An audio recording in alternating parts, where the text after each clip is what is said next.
گھومنے پھرنے والوں کو گھومنے پھرنے کی رغبت ہے تو قرضے کر کر کے پھرتے، کپڑے والوں کو کپڑوں کی رغبت ہے تو قرضے کر کے بھی اپنی چاہت کے کپڑے لاتے ہیں۔ وہ جب امت میں طلب پیدا ہوگی تو پھر امت بھوکی رہ کر پیاسے رہ کر اپنی ضرورتوں کو قربان کر کے بھی اس مبارک علم کی روشنی میں زندگی گزارے۔ وہ نعمت اللہ نے ہمیں دی ہمارے ذمہ ہے، ہم اپنے قرب و جوار میں اپنے گھر سے ابتدا کر کے اپنی بیوی میں، بچوں میں، خاندان میں، کنبے قبیلے میں وہاں ہم طلب پیدا کریں، ہم بیچارے بن کے نہ رہیں۔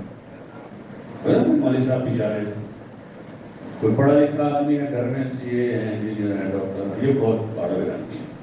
مولوی صاحب بیچارے گھر میں ہوتا ہے، دو چار بھائی ہیں، اگر 3 پڑھے لکھے، ایک آدمی مولوی صاحب ہے، کوئی مسئلہ آتا ہے گھر میں، ماں باپ بھی ہمارے مولوی صاحب بیچارے، تو ہم بیچارے ان کو کہیں کہ ہم بیچارے نہیں، بیچارے تو وہ ہیں جس کے پاس پیسہ ہے، علم نہیں ہے، جس کے پاس بنگلہ ہے لیکن زندگی گزارنے کا طریقہ ہی نہیں، وہ بیچارہ ہے۔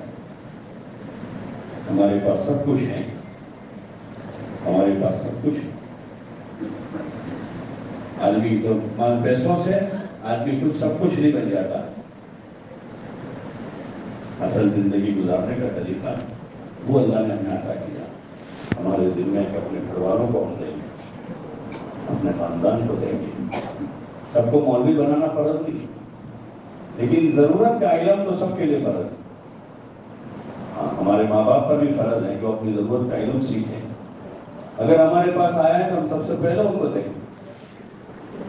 ہمارے بھائی بہنوں پر فرض ہے کہ وہ اپنی ضرورت کا علم سیکھیں گے۔ ایسے ہماری بستی میں ہمارے قرب و جوار میں رہنے والوں پر فرض ہے کہ وہ اپنی ضرورت کا علم لیں۔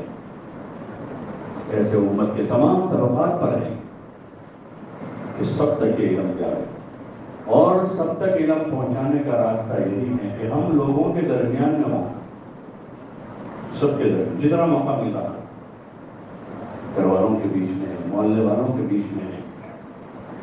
یہی رک رہا، حضور علیہ السلام اپنی امت کے بیچ میں تھے، کبھی بچوں کے ساتھ ہیں، کبھی غلاموں کے ساتھ ہیں، کبھی تو بڑے بڑے چودھریوں کے پاس ہیں، کبھی آنے والے وفود کے پاس، کبھی اپنے ازواج کے پاس۔ اپنی امت کے درمیان میں آپ سے کوئی بھی آ کر مسئلہ پوچھ رہا ہے، عصر کے بعد آپ جب اپنے ازواج کے پاس ہوتے تھے تو مدینہ کی عورتیں آ کر آپ سے مسائل پوچھتی تھی، کبھی بل واسطہ، کبھی بلا واسطہ، وہ اپنے مسائل آپ صلی اللہ علیہ وسلم سے اوپر پوچھتی تھی۔ نوجوان آ کر حضور علیہ السلام سے پوچھ رہے ہیں، صحابی رسول صلی اللہ علیہ وسلم، اے رسول اللہ مجھے زنا کی اجازت دے۔ حضور کے پاس آ کر زنا کی اجازت مانگا، زنا کی اجازت دی۔ حضور علیہ السلام نے مارا، نہ دھمکایا، نہ ڈانٹا، بڑی شفقت سے کہا، بیٹا تم چاہتے تمہاری ماں سے کوئی زنا کرے، تمہاری بہن سے، تمہاری پھوپھی سے، تمہاری خالہ سے؟ وہ کہہ رہے نہیں چاہ رہے رسول اللہ۔ تو حضور علیہ السلام نے فرمایا کہ بیٹا جیسے تم نہیں چاہتے ہو ایسے دوسرے بھی نہیں چاہتے کہ ان کی ماؤں، بہنوں، خالہ، پھوپھیوں سے کوئی زنا کرے۔ کہا میرے سینے پر ہاتھ رکھ کے حضور صلی اللہ علیہ وسلم نے مجھے دعا دی۔ اس دن سے میرے دل میں زنا کی نفرت بیٹھ گئی، اس دن سے زنا کی نفرت میرے دل میں بیٹھ گئی۔ یہ آپ کا اسلوب ہے، آپ امت کے درمیان میں کبھی غلاموں کے پاس ان کو دین دے رہے ہیں۔ تاریخ کا وہ سفر ہے، اس میں آپ کتنے شدید حال میں تھے، لہو لہان جسم ہے آپ کا۔ ایک جگہ آپ نے تھوڑا قرار پکڑا ایک درخت کے نیچے انگور کے باغ میں، اور وہ جب آئے نا وہ جب آئے حضور صلی اللہ علیہ وسلم کے پاس، خیریت ہوئی، ان کو فوراً معلوم تھا کون ہے، کہاں سے؟ نینوا سے۔ اچھا وہ جو نینوا جس میں ہمارے بھائی یونس بن متا تھے وہی کیا؟ وہی کہوں وہ بھی تعجب میں پڑ گئے، تم کیسے جانتے ہو؟ بھائی وہی اللہ کے رسول تھے، میں بھی رسول ہوں۔ اور اسی مجلس میں تعارف کر کے، حالانکہ آپ شدید حال میں ہیں اس وقت، شدید حال میں، پورا جسم لہو لہان ہے، تھوڑی خراب جگہ ملی وہاں بیٹھے ہیں، لیکن اس وقت بھی وہ غلام آدمی ان کے سامنے اسلام پیش کیا، کے سامنے اسلام پیش کیا۔ یہ طرز ہے آپ صلی اللہ علیہ وسلم۔ کہ آپ نے غلاموں کو، بچوں کو، عورتوں کو، بڑے بڑے سرداروں کو اور شہزادوں کو، شہزادے آئے آپ کے پاس، عدی بن حاتم آئے، تو عدی بن حاتم کو اسلام پیش کیا. اندر ایک فکر ہوگی کہ صحیح روح سب کو مل جائے، اسلام ملے، دین ملے. جہاں آپ نے دیکھا کہ عمل کی کوئی کمزوری ہے تو عمل کی دعوت، جہاں اسلام کی دعوت کی ضرورت تھی وہاں ان کو ایمان کی دعوت. عمل کا ذوق ہے تو وہاں عمل میں قوت پیدا کرنے کے لیے کوشش کی. کوئی غلط چیز چل رہی ہے جاہلیت کے دور کی تو حسن اسلوب سے، احسن طریقے سے آپ نے اس کو دفع کیا اور بہت ساری چیزوں میں مصلحت سمجھی. حالانکہ وہ جاہلیت کی غلط چیزیں رواج میں تھی، لیکن آپ نے مصلحت سمجھی تو اس کو نہیں چھیڑا. بڑی حکمت کے ساتھ، بڑی تدبیر کے ساتھ. ایک مرتبہ کہہ رہا عائشہ سے رضی اللہ عنہ کہ میرا جی چاہتا ہے کہ بیت اللہ کا دروازہ نیچے کرو اور 2 دروازے کرو اور یہ حتیم کو بیت اللہ میں داخل کرو، میرا جی یہ چاہتا ہے. لیکن تیری قوم جدید ہے، نئی مسلمان، برداشت نہیں کر پائے. جو برسوں سے اسی طرح دیکھ رہے ہو بیت اللہ کو، اسی طرح ان کے باپ دادا نے ایسا دیکھا، انہوں نے بھی ایسا دیکھا ہے. جی چاہتا ہے کہ ایسا کروں، لیکن یہ نئے مسلمان یہ اچھا نہیں سمجھے گی. بڑی حکمت سے، بڑی محبت سے اور حسن اسلوب سے آپ نے لوگوں کے سامنے دین پیش کیا. مشکل بنا کر نہیں پیش کیا، مشکل بنا کر پیش نہیں کیا، حسن اسلوب سے پیش کیا، احسن طریقے سے پیش کیا اور اخلاق کے ساتھ پیش کیا. بد اخلاقی سے نہیں پیش کیا. حالانکہ لوگ آپ سے بد اخلاقی سے کرتے، کو مارا، پیٹا، گالیاں دی، آپ کے ساتھ بدتمیزی ہوئی، آپ کو قسم قسم کے تانے دیے لوگوں نے، آپ پر الزام لگائے، لیکن اس کا جواب کوئی نہیں. عائشہ رضی اللہ عنہ ایک موقع پر فرماتی ہے کہ حضور علیہ السلام نے اپنے ذاتی امور میں کبھی کسی سے انتقام نہیں لیا، کسی سے انتقام نہیں لیا اور اپنا کام کرتے رہے. حسن اسلوب سے اپنا لگاتے رہے، اپنا لگاتے رہے. لوگوں کو کھلایا پلایا. کسی کے لیے چادر بچھانے کی ضرورت پڑے تو چادر بچھاتے، حالانکہ وہ مسلمان بھی نہیں. گھر آئے، ان کی خدمت کا موقع آیا تو ان کے اپنے ہاتھ سے خدمت کی، ان کو کھلایا اپنے ہاتھ سے. واپس جا رہے تھے تو ان کو ہدیہ تحفے دے کر بھیجا، ان کے ساتھ اکرام کا معاملہ کیا، حسن اخلاق سے پیش آیا، ان کے ساتھ بھلائی کرتے رہے ہمیشہ اور اپنی بات اچھے انداز میں پیش کرتے رہے، فضائل بتا کر.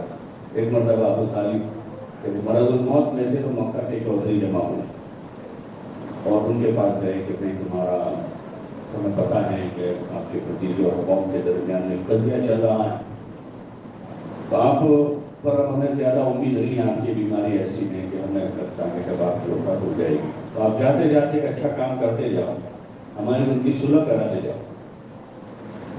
اچھی بات ہے. حضور علیہ السلام کو بلانے کے لیے آدمی بھیجا، آپ تشریف لائے تو پورا کمرہ بھرا ہوا تھا. روایت میں کہ پورا کمرہ بھرا، صرف ایک جگہ ابو طالب کے پاس خالی. جب آپ تشریف لائے تو ابو جہل نے دیکھا کہ ایک جگہ ان کے قریب میں خالی ہے، تو جا کر وہ جگہ پر کر دی ابو جہل نے. اگر وہ قریب بیٹھنے کا موقع مل جائے ان کو، وہ ایسی بات کریں گے کہ وہ ان کے چچا گھر متاثر ہو جائے. حضور علیہ السلام دروازے پر ہی ٹھہر گئے اور پوچھا کیا ہے چچا جان آپ نے یاد کیا تھا؟ کہا کہ ہاں میں نے یاد کیا تھا، اس لیے ہے کہ مجھے زیادہ امید نہیں ہے زندگی سے اور تمہارے درمیان میں کوئی صلح ہو جائے نہیں چاہتا. تو حضور علیہ السلام نے ان کو کیا کہا کہ دیکھو میں ایسی بات لے کر آیا ہوں، اگر تم اس کو قبول کر لو گے نا تو پورا عرب تمہارے تابع ہو جائے گا اور عجم تم کو جزیہ دے گا.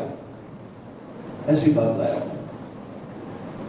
کیسے حسن اسلوب سے پیش کر رہا ہے، کیونکہ وہ سارے چودراہٹ چاہتے تھے، سارے چودھری تھے وہ مکے. اسی وجہ سے جاننے کے باوجود آپ کی بات قبول نہیں کرتے تھے کہ ہم کو ان کی اتباع کرنی پڑے گی. اگر ہم ان کو رسول مان لیتے ہیں تو پھر ان کی اتباع کرنی پڑے گی. تو ان کو یہ کہہ رہے ہیں کہ اگر تم قبول کر لو گے نا میری یہ بات تو صرف اتنا نہیں ہوگا تم کو تابع بن کے رہنا پڑے گا، بلکہ عرب تمہارے تابع ہو جائے اور عجم تم کو جزیہ دیں گے. ابو جہل بول پڑا بھتیجے تمہاری ایسی ایک نہیں 10 باتیں منظور ہیں. وہ سمجھے کوئی نیا فارمولا ہے. تمہاری ایسی ایک نہیں 10 باتیں منظور ہیں. تو حضور علیہ السلام نے فرمایا قولوا لا الہ الا اللہ تفلحوا. سب دامن جھاڑ کے وہاں سے بات کر کے تو وہی بات کر رہے ہیں. آپ نے طریقے بدل بدل کر ان کو اسلوب اچھا سے اچھا کر کے پیش کیا, اچھے اخلاق سے پیش کیا, ان کو جھیل کر پیش کیا, لیکن کبھی ان سے ناراض نہیں ہوتا. وہ تکلیف پہنچاتے رہے اور انہوں نے بددعا کیا, دعائیں دیتے رہے, گھبرا نہیں گئے, میدان نہیں چھوڑا.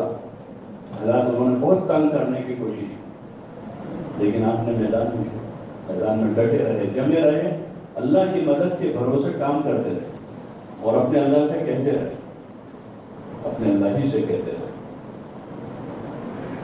اور جہاں کوئی بات پیش آئی اور آپ کی دعا کے کلمات بہت سے مواقع پر آپ نے دعا کی تو اپنے آپ کو قصوروار ٹھہرا رہے, اپنے آپ کو کہ اللہ میرے سمجھانے میں کمی, میرے بات کرنے میں کمی, میری تدبیر میں کمی. وہی طائف والا جو مشہور قصہ ہے, جب آپ کو قرار کی جگہ ملی تو وہاں جا کر دعا مانگ رہے ہیں تو یہی دعا کیا, یہی دعا مانگا.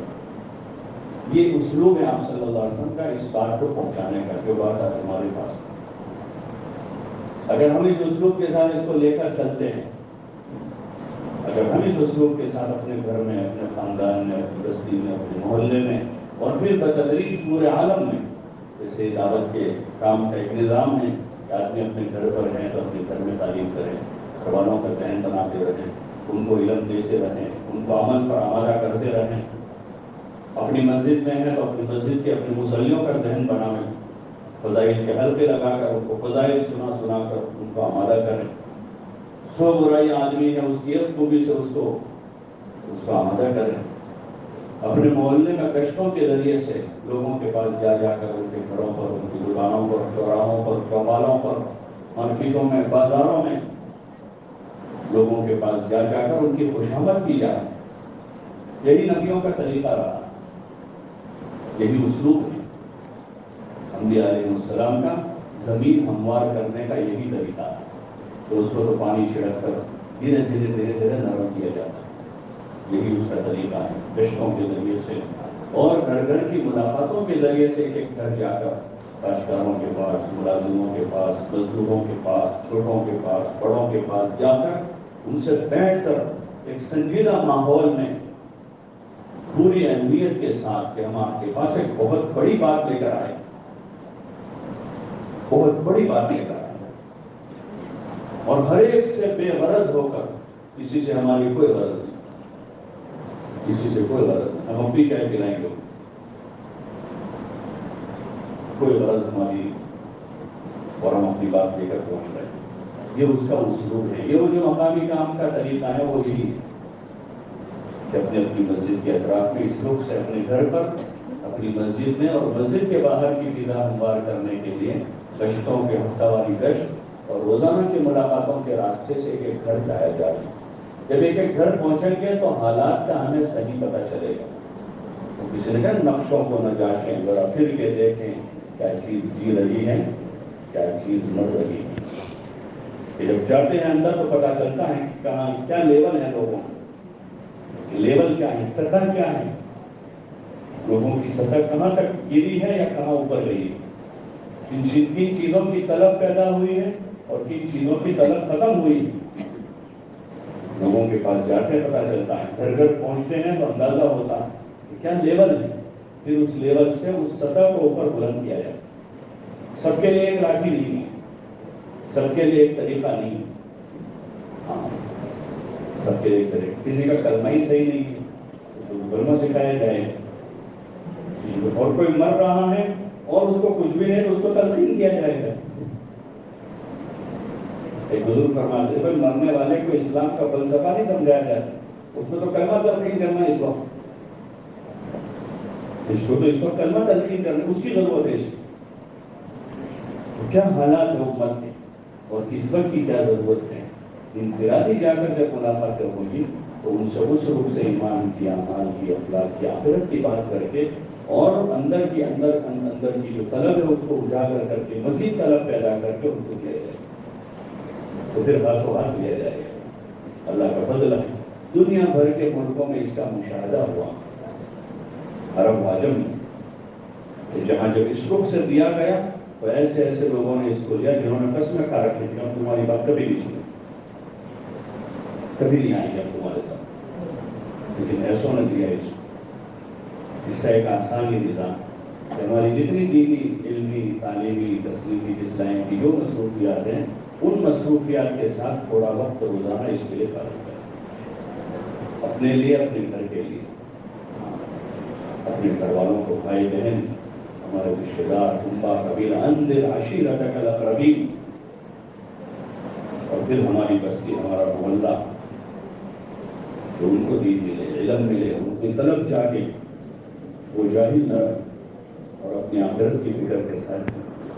اگر ہم اس مقصد کے تحت جی رہے ہیں، ہماری ضرورتوں کا کفیل اللہ ہے، کسی کا محتاج نہیں بنائے، عزت کی روزی دے گا، روزی کا وعدہ اسی کا ہے اور وہی دیتا ہے عزت کی روزی کھلائے گا، وہ ضائع نہیں کرے گا، اس لیے اس کی ہم نیت کریں، ارادے کریں کہ ہمیں اپنی اس سطح سے اپنے مقام پر یہ محنت کرنی ہے، اور پھر سالانہ عموماً ہر مصروفیت میں سے اتنا وقت تو کم از کم نکل ہی آتا ہے کہ مہینے ڈیڑھ مہینے کی، سال میں کبھی رمضان میں تو کہیں دیگر اور مواقع پر ایسی چھٹیاں ترتیب ہو جاتی ہیں، تو چھٹیوں کے موقع پر جو ہے اللہ باہر نکل کر دور دراز علاقوں میں، صوبوں میں اور ملکوں میں جا کر دین کی اس محنت کو لے کر، دعوت کو لے کر ہمیں پورے عالم میں جانا ہے۔ اندر کا ایک عزم ہوگا، ارادہ ہوگا، تو اس ارادے کی تکمیل کے پیچھے ہماری محنت لگے گی، اس ارادے کی تکمیل پر اندر کوئی ارادہ ہے، اندر ایک کوئی بلبلہ ہے، اندر کا کوئی جذبہ ہے، تو اس جذبے کے تحت پھر آگے کی راہ کھلے، اور راہیں کھولنے والا اللہ ہے، راہیں کھولنے والا اللہ ہے، دروازے اللہ ہی کھولتا ہے، اسباب وہی مہیا کرتا ہے، اس کی مدد سے ہی بندہ چلتا ہے، اس کی مدد کے بغیر ہم نہیں چل سکتے، لیکن اس کی مدد کو اتارنے کا راستہ وہ ہم اپنے بس کی کوشش کر گزر کر پھر اس سے مانگیں گے تو اللہ راہیں کھولے گا، آسانیاں کرے گا۔ ایسے ہزاروں علماء ہیں دنیا میں، ہزاروں علماء ہیں جو ماشاءاللہ اپنی ساری تمام خدمات کے ساتھ اپنی بستی میں، اپنے محلے میں اور دیگر ملکوں میں 4 مہینے کے لیے، 7 مہینے کے لیے ملکوں کے سفر کر کے اقوام عالم کے لیے ہدایت کا ذریعہ بن رہا ہے، علاقوں میں دینی فضا بن رہی ہے، علاقوں میں مدارس، مکاتب اور مساجد کے قیام کا ذریعہ بن رہے ہیں، ان کے ذریعے سے دین کو قوت مل رہی ہے، تو ہمارا بھی اس میں حصہ ہو جائے گا، اپنی اس نیت کے ساتھ جی رہے ہیں، جتنا مقدر میں ہوگا اتنا اللہ کرنے کی توفیق دے دے گا، اور اگر مقدر میں نہیں ہے تو ہماری اس نیت پر اور ہماری دعاؤں پر اللہ پاک ہمارا ان کی محنتوں میں حصہ کر دے گا۔ اس لیے آپ حضرات سے بھی گزارش ہے، درخواست ہے کہ آپ سب نیت بنائیں انشاءاللہ۔ محنت کا جو نظام بزرگوں نے قائم کیا ہے وہ تعلیم کی، امامت کی، مکتب کی، مدرسے کی رعایت کے ساتھ مقام پر رہ کر ہمارے پاس 7 گھنٹے کی مشغولی کے ساتھ اپنی مسجد پر 2-2.5 گھنٹے روزانہ دینا ہے، اور مہینے میں اگر ہر مہینے سے روزہ لگا سکتے ہیں، ایسی سہولت ہے، اطمینان ہے، تو ہر مہینے اپنی جماعت بنا لیں۔ ہر مہینے نہیں لگا پاتے تو سال بھر میں 4-5 مہینے ایسے آتے ہیں جس میں 2-3 دن کی چھٹیاں جمع ہو جاتی ہیں، شوال میں، ذی الحجہ میں، اور سالانہ کے موقع پر، ششماہی کے موقع پر، دیگر ایسے مواقع کہیں نہ کہیں ہوتے ہیں 4-5، تو اتنے سہ روزہ تو مصروف سے مصروف مدرس بھی لگا سکتے ہیں، 5 مرتبہ 6 مرتبہ سہ روزہ آسانی کے ساتھ، اور سال بھر کی اتنی چھٹیوں کا نظام عام مطلب مہینے 1.5 مہینے کی نکل ہی آتی ہے، تھوڑا آدمی آزما کر لیتا ہے، بعض حضرات ہیں جن کی مصروفیت بہت زیادہ ہوتی ہے تو ٹھیک ہے، باقی عموماً جو عرف ہے ہمارا اس میں اتنا وقت آسانی سے لگا سکتے ہیں، اس لیے آپ حضرات سے گزارش کی درخواست ہے کہ طے کریں کہ انشاءاللہ یہ جو بزرگوں نے مشورے سے کچھ نظام بنایا ہے دین کی دعوت کے خاطر، تو انشاءاللہ اس نظام میں اپنے آپ کو چلانے کی کوشش کریں گے انشاءاللہ، کون پر نیت کرتے ہیں ماشاءاللہ، اللہ مبارک فرمائے، اللہ ہم سب کے لیے آسان فرمائے۔ اب اس کے لیے کچھ اظہار بھی کرتے ہیں کھڑے ہو کر۔